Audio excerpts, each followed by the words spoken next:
오늘의 말씀은 사도행전 2장 1절부터 21절까지입니다. 오순절 날이 이미 이름에 그들이 다 같이 한 곳에 모였더니 호련히 하늘로부터 급하고 강한 바람 같은 소리가 있어 그들이 앉은 온 집에 가득하며 마치 불의 혀처럼 갈라지는 것들이 그들에게 보여 각 사람 위에 하나씩 임하여 있더니 그들이 다 성령의 충만함을 받고 성령이 말하게 하심을 따라 다른 언어들로 말하기를 시작하니라. 그때 경건한 유대인들이 천하 각국으로부터 와서 예루살렘에 머물러 있더니 이 소리가 남에 큰 무리가 모여 각각 자기의 방언으로 제자들이 말하는 것을 듣고 소동하여 다 놀라 신기하게 여겨 이르되 보라, 이 말하는 사람들이 다 갈릴리 사람이 아니냐. 우리가 우리 각 사람이 난 곧 방언으로 듣게 되는 것이 어찌 됨이냐.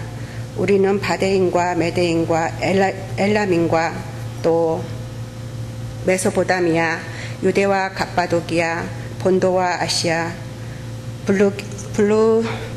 블루기아와 밤빌리아, 애국과 및 구레네에 가까운 라비아 여러 지방에 사는 사람들과 로마로부터 온 나그네 곧 유대인과 유대교에 들어온 사람들과 그레데인과 아라비아인들이라.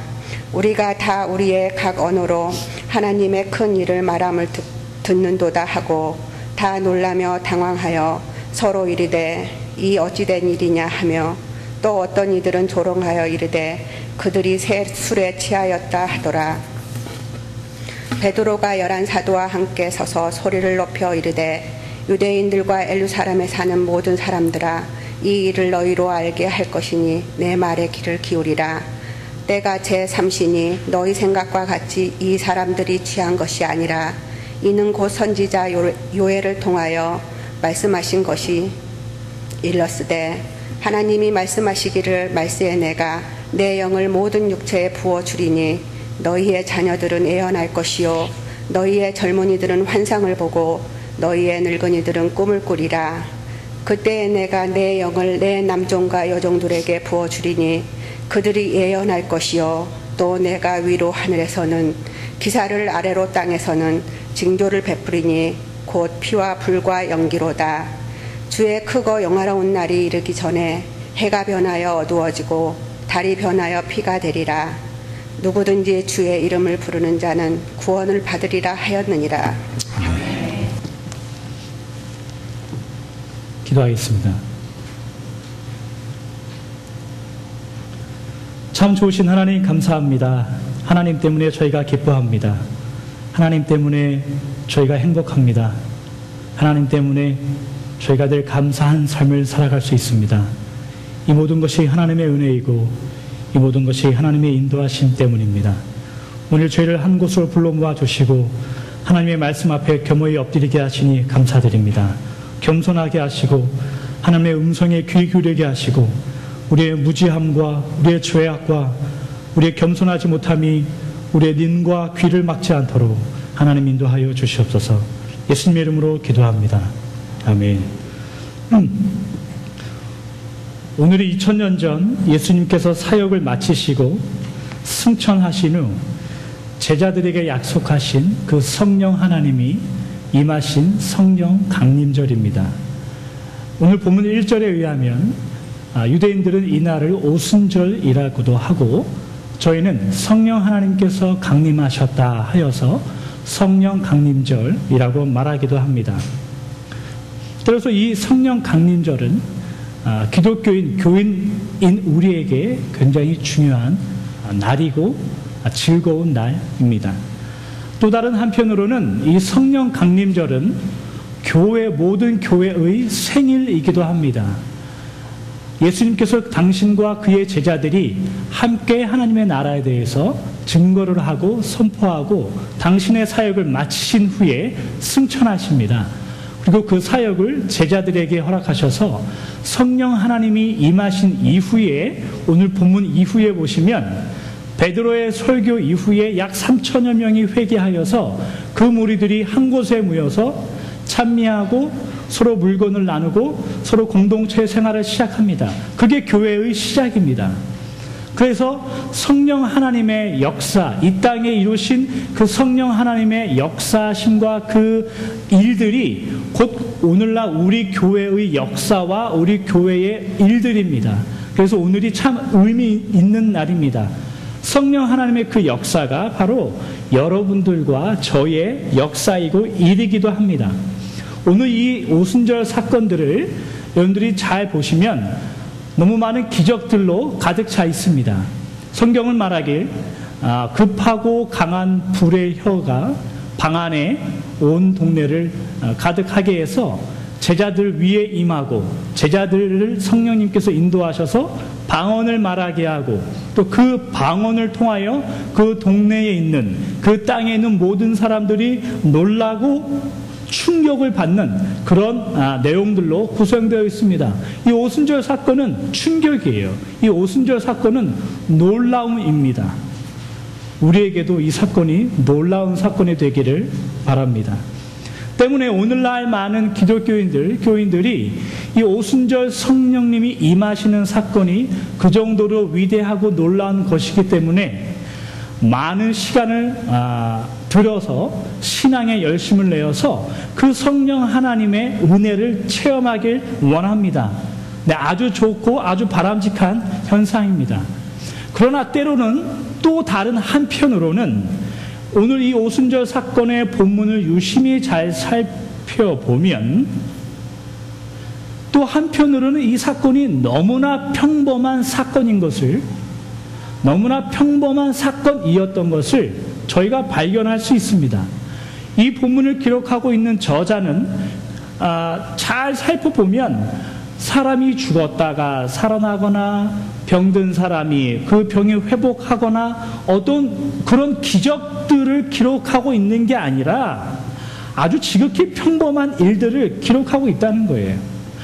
오늘날 신앙생활하는 우리의 모습과 별 차이가 없는, 굳이 우리가 그분들을 우러러볼 필요가 있나라고 생각할 정도로 지극히 평범한 사건들이 오순절 사건에 일어났습니다. 오늘 본문에 들어가기 앞서서 오늘 이 오순절 사건이 어디에서 발생했는가를 우리가 살펴보면 저에게 큰 은혜를 줍니다. 예수님께서 승천하시기 전에 두 가지를 제자들에게 명령합니다. 첫 번째는 마태복음 28장 19절과 20절입니다. 성경을 가지고 계신 분들은 한번 찾아보겠습니다. 마태복음 28장 19절과 20절 화면에 나오나요? 아직 안 나오나요? 네. 화면에 다 있을 겁니다. 한번 봐주세요. 마태복음 28장 19절부터 20절까지 한 목소리로 읽겠습니다. 시작. 그러므로 너희는 가서 모든 족속으로 제자를 삼아 아버지와 아들과 성령의 이름으로 세례를 주고 내가 너희에게 분부한 모든 것을 가르쳐 지키게 하라. 볼지어다 내가 세상 끝날까지 너희와 항상 함께 있으리라. 세상 모든 사람들에게 예수님께서 명령하신 것, 그것은 뭐냐면 아무런 구별 없이 하나님의 은혜를 선포해라 이겁니다. 두 번째 예수님께서 하신 명령은 사도행전 1장 8절에 함께 있도록 하겠습니다. 시작. 오직 성령이 너희에게 임하시면 너희가 권능을 받고 예루살렘과 온 유대와 사마리아와 땅끝까지 이르러 내 증인이 되리라 하시니라. 이 두 가지 명령을 통하여 예수님께서 제자들에게 요구하시는 명령은 뭐냐면 성령이 너희에게 임하면, 성령 하나님이 너희에게 임하면 온 천하에 가서 하나님의 말씀을 증거해라 이겁니다. 이 명령을 하시고 예수님이 승천하십니다. 그런 의미에서 오늘 이 오순절 성령 하나님이 임하시는 사건은 그 예수님의 명령의 시작이라고 볼 수 있습니다. 오늘 이 성령님이 강림하시고 임하시는 사건이 장소가 바로 예루살렘입니다. 사도행전 1장 12절과 2장 5절에 나와 있는 것처럼 예루살렘에서 드디어 예수님 하나님의 복음이 증거되고 선포되는 것이 시작되었습니다. 그게 오순절의 의미입니다. 왜 예루살렘이고 도대체 예루살렘에는 어떤 의미가 있을까요? 예수님의 명령입니다. 예수님이 그렇게 하라고 말씀하셨어요. 사도행전 1장 8절을 다시 한번 보시면 오직 성령이 너희에게 임하시면 너희가 권능을 받아 예루살렘과 온 유대와 사마리아와 땅끝까지 이르러 내 증인이 되리라 이렇게 말씀하셨어요. 주님의 귀한 사역이 예루살렘에서부터 시작되어야 한다라고 예수님께서 명령하셨기 때문에 제자들이 예루살렘에 머무르는 동안 성령님이 임하셔서 복음이 증거되기 시작하는 거예요. 그게 예수님의 예언이 성취되는 부분이에요. 그런데 사도행전 1장 8절을 잘 보시면 still working 하는 그 미션이 있어요. 장소가 어디까요? 예루살렘부터 시작해서 어디까지 가요? 마지막까지? 땅끝까지 가요. 땅끝까지 복음이 전파되어야 한다는 그 의미는 still working 하는 거예요. 그 임무를 누가 받았을까요? 오순절 성령 강림절을 맞이하고 기대하고 준비하는 우리에게 그 하느님의 복음을 전파하는 임무가 주어진 거예요. 제자들을 통해서 예루살렘부터 복음이 전파되는 이 오순절 사건 이후에 이 명령이 오순절 기념하는 우리에게 전파되어서 이제는 세상 끝까지 복음을 전파하는 그 임무가 우리를 통해서 완성돼야 돼요. 그게 예수님의 명령입니다. 단순히 복음을 전파해라 이것이 제자들을 향한 명령이 아니에요. 땅 끝까지 이르러라 하는 명령은 그것이 우리에게 전해졌음을 의미합니다. 본론으로 한번 들어가 보겠습니다. 저는 처음에 이 오순절 사건이 이 본문에 기록된 여러 가지 기적들이 지극히 평범하고 그렇게 놀랄 만한 사실은 아니다라고 말씀드리면서 시작을 했습니다. 우리는 성령 하나님의 능력을 굉장히 비범하게 생각합니다. 어쩌면 나의 신앙과는 조금 먼 하나님의 그 능력이 아닌가라고 생각할 때도 있어요. 특별한 혜택을 가진, 특별한 달란트를 가진 분들의 그런 사역이 아닌가 그런 생각을 들 때도 있습니다. 그러나 오순절에 임했던 성령 하나님의 능력은 너무나 평범해서 지극히 평범해서 여기에 모인 모든 분들이 그 은혜를 나눌 수 있습니다. 첫 번째, 오순절 성령 하나님께서 보여주시는 너무나 평범한 능력은 신자들로 하여금 방언을 말하게 하는 겁니다. 오늘 본문 4절을 함께 읽도록 하겠습니다. 4절 시작. 저희가 다 성령의 충만함을 받고 성령이 말하게 하심을 따라 다른 방언으로 말하기를 시작하니라. 제자들이 다락방에 모여서 기도하고 하나님의 때를 기다릴 때에 성령 하나님이 주신 그들에게 특별한 은혜는 방언을 말하는 것이었습니다. 이 방언을 말할 때에 이것을 듣는 그곳에 모인 모든 사람들에게는 놀라움이었습니다. 거기에 모인 모든 사람들을 소동하게 만들었습니다. 소란을 피게 만들었습니다. 심지어는 그들이 갈릴리 사람이 아니더냐 하면서 그 사람들의 출신을 들먹이며 의혹을 만들게 하는 큰 일이었습니다. 여러분들 성령님의 능력이 아주 평범하지 않습니까? 방언을 하면 됩니다. 그게 성령 하나님의 능력입니다. 방언한 것 가지고 온 예루살렘 도시 안에 있는 모든 사람들이 들썩이고 난리를 피고 있는 겁니다. 오늘날 누가 교회에서 방언한다고 온 동네와 온 교회가 들썩이고 난리를 핍니까? 그래요? 그렇지 않아요. 네, 그렇지 않습니다. 그러나 오순절 사건에 있었던 성령님이 임했던 그 제자들이 하고 있는 방언은 뭔가 틀려요. 뭐가 틀릴까요? 뭐가 틀릴까요? 그 방언의 소리를 듣고 사람들이 변화되기 시작했다는 겁니다. 제자들의 하는 그 방언은 그곳에 모인 각 나라로부터 온 모든 사람들이 한 번에 같은 장소에서 같은 내용의 그 소리를 들을 수 있었던 거예요. 그게 놀라운 사건입니다. 방언을 통해서, 제자들이 하는 방언을 통해서 모든 나라, 여러 나라 사람들이 하나님의 복음을 들을 수 있었습니다. 그래서 사람들이 놀라는 거예요. 단순히 다른 나라의 말을 해서 사람들이 놀라고 있는 게 아니라 그 사람들이 하나님의 말씀을, 하나님의 복음을 자기들의 나라들의 말로 듣고 있기 때문에 거기에 대해서 놀라고 있는 거예요. 그래서 방언이라는 것은, 방언의 능력이라는 것은 어떤 특별한 말을 할 수 있는 능력을 말하는 것이 아니라 그것을 통해서 하나님의 복음이 증거되고 나를 모르는 사람들이 나의 말을 통해서 예수님을 알고 하나님을 알고 복음을 받아들일 수 있는 능력, 그것을 방언이라고 합니다. 그래서 어떠한 신비한 달란트가 아닙니다. 신비한 능력이 아니에요. 여러분들이 어떤 말을 하느냐, 여러분들이 어떤 삶의 언어를 표출하고 표현하느냐, 그래서 나를 모르는 사람들, 하나님을 모르는 사람들이 어떻게 하나님을 알고 복음을 받아들일 수 있는가, 그게 방언이라는 겁니다. 오늘날 많은 교인들이, 많은 신자들이 방언을 합니다. 그러나 그 누구도 놀라지 않습니다. 왜요? 참다운 변화가 일어나지 않기 때문입니다. 하나님을 모르는 자들이 내가 하는 방언을 통해서, 교인들이 하는 방언을 통해서 하나님을 들을 수 없기 때문입니다. 그 방언이 참된 방언일까요? 그 방언 아닙니다. 오늘 오순절 사건을 통해서 성경이 말하고 있는 방언이라는 것은 언어의 문제가 아니라 나의 삶의 모습과 직접적으로 관련이 있습니다. 연관이 있습니다. 언어로 말을 하고, 여러분들의 삶을 통해서 말을 하고, 여러분들의 행동을 통해서 말을 해야 돼요. 여러분들의 삶의 습관을 통해서 말을 해야 됩니다.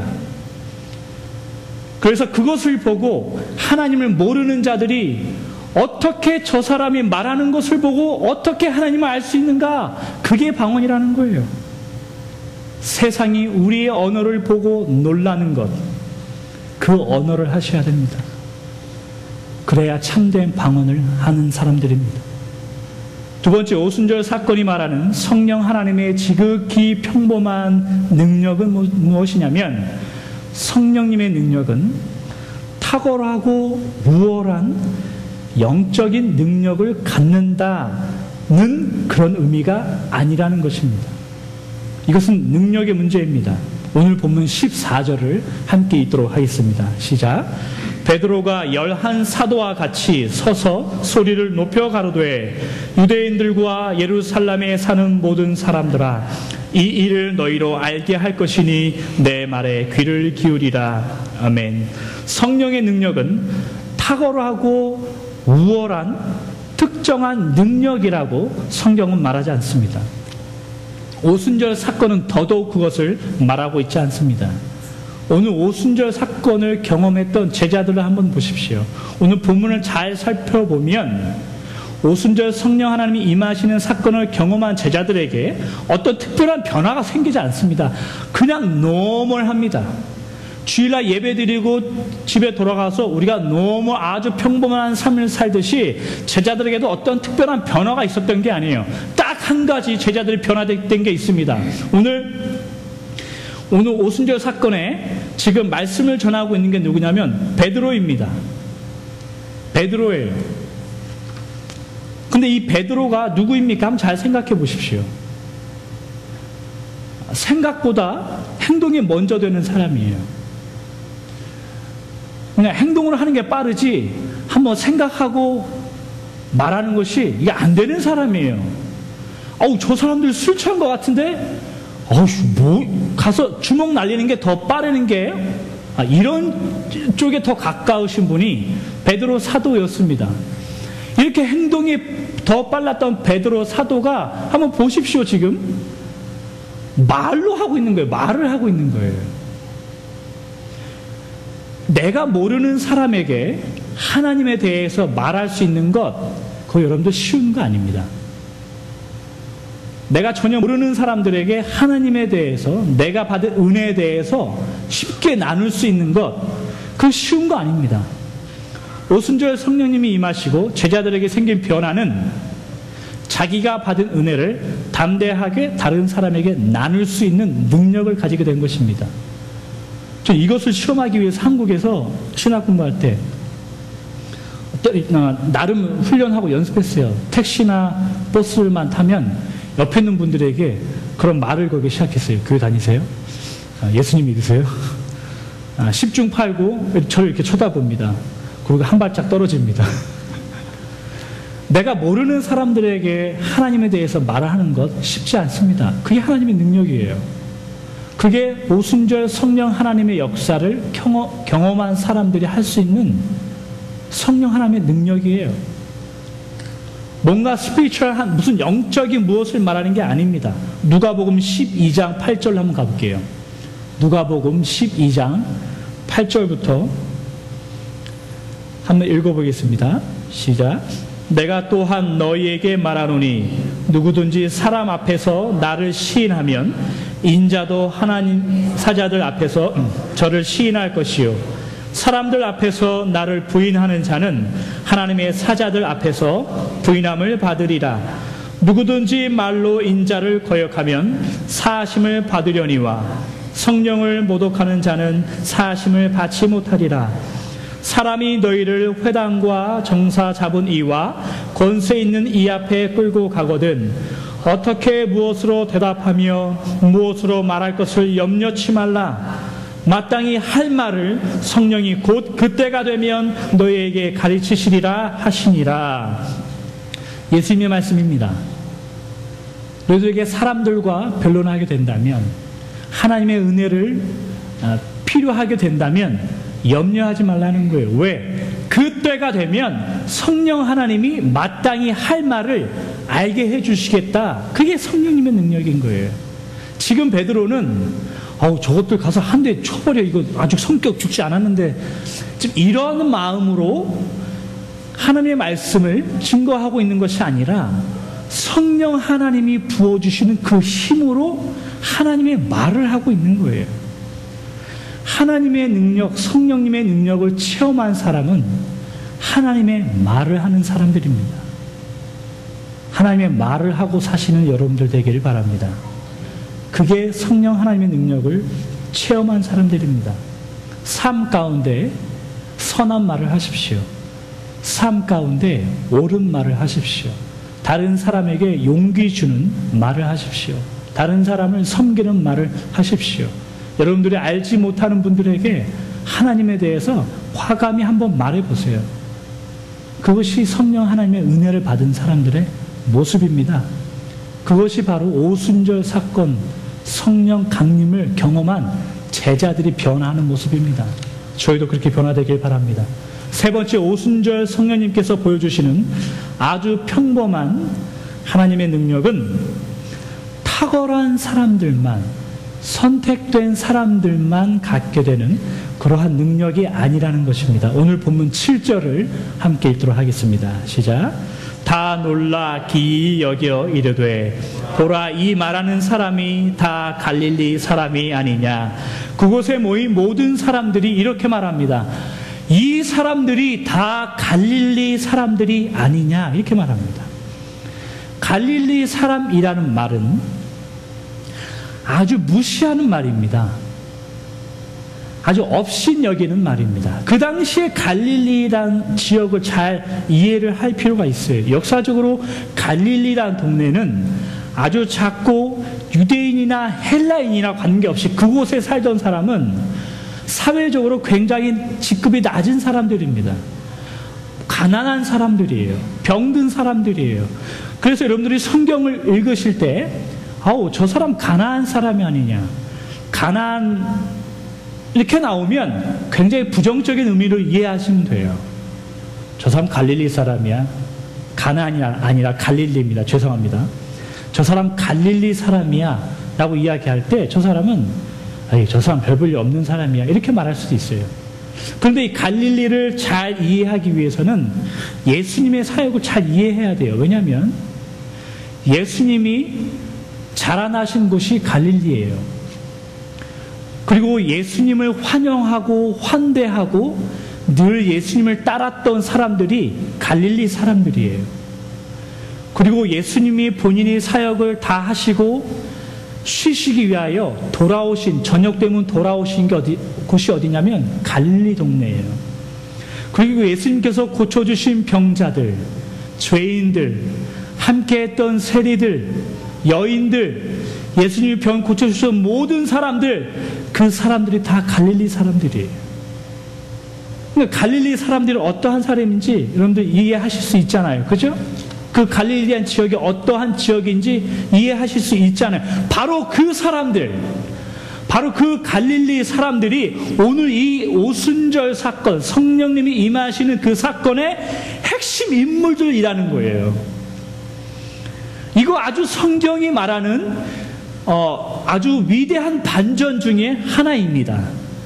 사도행전 1장 13절부터 한번 같이 읽도록 하겠습니다. 1장 13절부터 시작.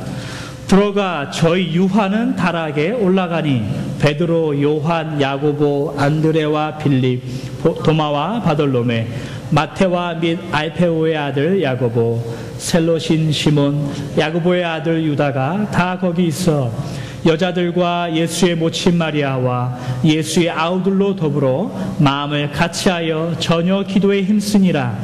모인 무리의 수가 한 120명이나 되더라.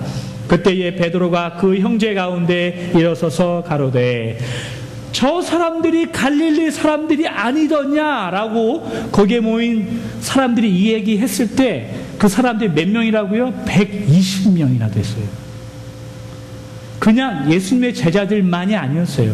그리고 거기에 모인 사람들을 잘 보면 제자들뿐만이 아니라 이를 모를 여인들, 마리아, 예수님의 형제, 그리고 수많은 갈릴리 사람들입니다. 또 이들은 갈릴리 사람들이었을 뿐만이 아니라 사도행전 1장 4절에 보면 약속한 것을 받기 위하여 예루살렘에서 기다리라 라고 예수님이 명령하셨을 때 그 예수님의 말씀을 듣고 끝까지 기다렸던 갈릴리 사람들이에요.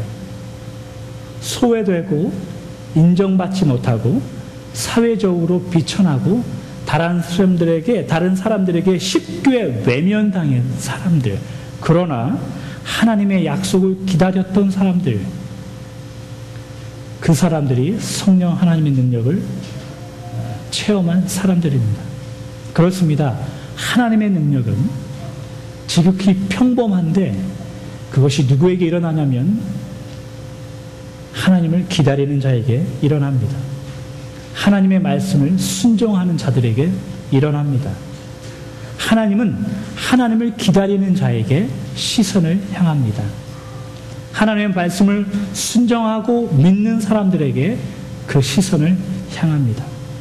하나님을 믿고 기다리는 자, 그분이 성령 하나님의 능력을 체험하고 세상에 증거할 수 있는 사람이 되는 것입니다. 말씀을 정리합니다. 성령님의 능력으로 사는 삶, 이것은 특별한 달란트를 갖고 살아가는 삶을 성경은 그렇게 말하지 않습니다. 성령님께 이끌려 살아가는 삶은 그렇게 너무 거창하지도 않습니다. 굉장히 평범합니다. 갈라디아서 5장 22절 23절을 함께 읽도록 하겠습니다. 시작.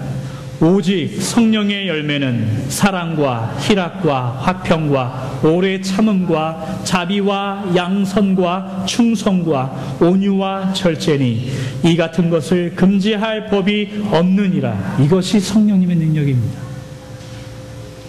사랑이고 절제하는 것이고 좋은 것을 말하는 것이고 다른 사람을 섬기는 것이고 다른 사람을 더 좋게 여기는 것이고 다른 사람이 감당할 수 없는 것을 내가 대신 감당할 수 있는 능력, 그것이 성령 하나님의 능력입니다. 이것은 달란트가 아닙니다. 선택이 아니라 필수입니다. 다른 이에게 나로 인하여 나의 삶의 말을 통하여 나의 언행의 말을 통하여 다른 사람들이 하나님의 복음을 듣게 하고 그런 언어를 하고 그런 방언을 하고 하나님에 대하여 즐거이 말하고 또 하나님의 말씀을 끝까지 붙잡고 기다리는 분들, 그분들이 하나님의 능력을, 성령 하나님의 능력을 소유한 사람들입니다. 우리는 지극히 평범한 사람들입니다. 그러나 우리의 평범함이 우리의 신앙도 평범하게 만들지 않습니다. 왜냐하면 우리 안에 계신 그 하나님의 평범함은 우리를 탁월하게 만들기 때문입니다. 기도하겠습니다.